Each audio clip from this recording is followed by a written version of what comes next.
მოგესალმებით. ოდესმე დაფიქრებულ ხართ, როგორ ახერხებდნენ ასეთი პატარა ერის წარმომადგენლები სრულიად წარმოუდგენელ გავლენას მოეპოვებინათ მსოფლიოს უძლიერეს იმპერიებზე. დღეს სწორედ ამ საოცარ და ხშირად მივიწყებულ ისტორიას გავიხსენებთ. აი, ეს არის მთავარი კითხვა, რა, როგორ ხდება, რომ კავკასიის პატარა სამეფოდან გამოსული ხალხი უცებ იმპერიების ჯარების სათავეში ექცევა და უზარმაზარ პროვინციებს მართავს. მოდით ამ ისტორიულ თავსათახეს ერთად ჩავღრმავდეთ. მაშასე, მზად ხართ? ჩვენს ისტორიულ მოგზაურობას ვიწყებთ სეფიანთა სპარსეთით, ადგილით, სადაც ქართველებმა ძალაუფლების მართლად წარმოუდგენელ მწვერვალებს მიაღწიეს.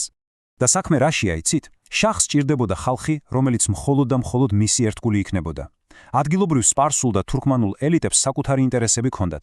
ქართველებს კი არა. მათი ძალაუფლება და სტატუსი პირდაპირ შახზე იყო დამოკიდებული. ეს მათ ფაქტობრივად იდეალურ მოკავშირეებად აქცევდა. და ამის ყველაზე თვალსაჩინო მაგალითი ვინ არის? უნდილაძეების ოჯახი. ერთი წამით წარმოიდგინეთ. ერთი ოჯახი ერთდროულად აკონტროლებს მთელ არმიას, იმპერიის ფინანსებს და უმდიდრეს პროვინციებს. ეს უბრალოდ გავლენა კი არ არის, ეს ფაქტობრივად იმპერიის მართვაა. მაგრამ იცით, ეს მარტო უნდილაძეების ამბავი არ ყოფილა. ეს უფრო ფართო მოვლენა იყო.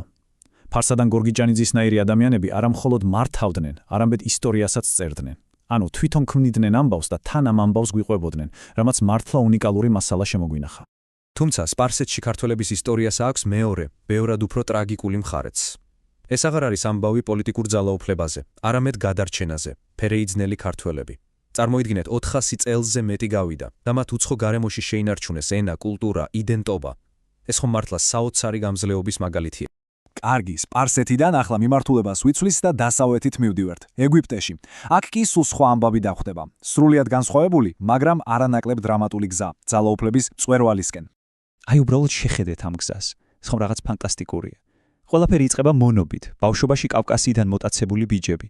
მერე გადიან ელიტურ სამხედრო მომზადებას, ხდებიან საუკეთესო მეომრები და ბოლოს ხდებიან იმ ქვეყნის მართველები, სადაც მონად ჩაიყვანეს. წარმოუდგენელი სოციალური ლიფტია. და იცით რა არის ამ ყველათრის კულმინაცია? მე-17 საუკუნისთვის ეგვიპტის მმართველი ელიტა, მამლუქთა კასტა, ფაქტობრივად ქართული იყო. ეს არის ქართული გლობალური გავლენის კიდევ ერთი სრულიად განსხვავებული, მაგრამ არანაკლებ შთამბეჭდავი თავი. აი აქ ძალიან საინტერესო მომენტთან მივედით. მოდით შევადაროთ ეს ორი გზა. ერთ მხარეს სპარსეთსა და ეგვიპტეში გვაქვს ძალაუფლება, რომელიც მოდის იარაღით, მახვილით, შახის და სულთანის ერთგულის ამსახურით. მეორე მხარეს კი ჩრდილოეთით სულ სხვა სურათი გვაქვს.